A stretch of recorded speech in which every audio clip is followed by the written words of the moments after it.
Hi there welcome you. இந்த வீடியோவில் TNPSC group ஒர்க்கான cut ஆஃப்க்கு இறுதியாக இருக்கிற ஒரு வழி அது என்னன்றதை நம்ம பார்த்து தெரிஞ்சுக்கலாம். அதை நம்ம ஃபாலோ பண்ணும்போது மேபி நம்ம கிட்டத்தட்ட கரெக்டான கட் ஆஃப் சொல்லுவதற்கான வாய்ப்புகளானது நல்லாவே இருக்குது. அதுக்கு முன்னாடி ஒரு முக்கியமான விஷயம் நான் என்ன சொல்லிக்கணும்னா, உங்ககிட்ட டிஎன்பிஎஸ்சி வெளியிட்ட ஆன்சர் கீழே ஜென்ரல் ஸ்டடீஸ்க்கு கட்டாயமாக ஆன்சர் கீ ஆனது தவறாக தான் இருக்குது. இது எல்லாருக்கும் தெரிஞ்ச விஷயம்தான். அதை நம்ம ரொம்ப ஒரு பெருசாக ஒரு உணர்ச்சி வசமாக எடுத்துக்கணும் அப்படின்ற அவசியம் கிடையாது. டிஎன்பிஎஸ்சி ஒரு தற்காலிகமான ஆன்சர் கீ தான் வெளியிட்டிருக்காங்க. அது இறுதியான ஆன்சர் கீ கிடையாது. ஃபைனல் ஆன்சர் கீ ஆனது வெளியிடுவாங்க. அது ரொம்ப லேட் ஆகும் வெளியிட. அதை வெளியிடுவாங்க. இந்த ஆன்சர் கீ வச்சுட்டு ஓஎம்ஆர் கிட்ட கரெக்ஷன் பண்ண மாட்டாங்க. அதை நீங்கள் புரிஞ்சுங்க.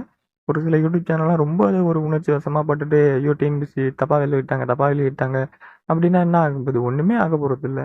அவங்களே நாங்கள் எதனா தப்பாக தான் வெளியிட்டிருப்போம், அதனால தான் இது ஒரு தற்காலிகமான ஆன்சர் கீ, இதில் என்ன தப்பு இருந்தால் நீங்களும் கொஞ்சம் சொல்லுங்கள் அப்படின்னு சும்மா கேட்கறதுக்கு தான் வெளியிடுறது. அதை ரொம்ப பெருசாக எதுவும் பண்ணணும் அப்படின்னு அவசியம்லாம் கிடையாது. அதுவும் இல்லாத எல்லாரும் அப்பீல் பண்ணுங்கன்னு சொன்னால் அது அந்தமாரி சொல்லுவோம். என்ன ஆச்சுன்னா, அது நம்ம இல்லை சொல்கிறேன், பொதுவாக கமெண்ட் செக்ஷனில் சொல்கிறாங்க, இதுதான் அப்பீல் பண்ணணும்னு சொல்கிறாங்களே, அது பண்ணலாம் மார்க் வராதா அப்படின்ற மாதிரி கேட்குறாங்க. அப்படி எதுவும் கிடையாது. அப்பீல் பண்ணுறவங்களுக்கு மார்க்கு, பண்ணாதவங்களுக்கு மார்க் இல்லை அப்படிலாம் எதுவும் கிடையாது. இதெல்லாம் நீங்கள் கண்டுக்காதீங்க, அப்படியே விட்டுருங்க, அவ்வளோதான். அது சும்மா பேசுறது தான். அது அப்பீல்லாம் நீங்கள் எதுவும் பண்ண தேவையில்ல. பண்ண தெரிஞ்சால் பண்ணுங்கள், பண்ண தெரியலன்னா விடுங்க, அதெல்லாம் ஒன்றும் தேவையில்லை. பண்ணுறவங்களுக்கு மார்க், பண்ணாதவங்களுக்கு மார்க் இல்லை அப்படிலாம் எதுவும் கிடையாது. ஸோ அதனால் யாரும் கன்ஃபியூஸ் பண்ணிக்காதீங்க. இது ஒரு தற்காலிகமான ஆன்சர் கீ தான். இது ரொம்ப பெருசாக பேசிக்காதீங்க, அதை விட்டுடலாம், அவ்வளோதான். ஓகேவா? ஸோ அடுத்து கட் ஆஃப்க்கு நம்ம வீடியோ ஆனது போட்டிருக்கோம். இருந்தாலும் நீங்கள் எல்லோரும் கோஆப்ரேட் பண்ணிங்கன்னா நம்ம ஒரு நல்ல கட் ஆஃப் சொல்ல முடியும். அது எப்படின்னு கேட்டிங்கன்னா, கம்யூனிட்டி போஸ்ட்டில் நம்ம ஒரு போஸ்ட் ஆனது போடலாம்.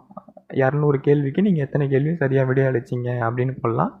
எக்ஸாம்பிளுக்கு 130லேருந்து 140க்குள்ளே அப்படின்னு நான் வைக்கிறேன் அப்படின்னா, கம்யூனிட்டி போஸ்ட்டில் நீங்கள் 130க்குள்ளே 140க்குள்ளே கேள்வி கரெக்டாக போட்டிருந்தா நீங்கள் அதை டச் பண்ணணும்.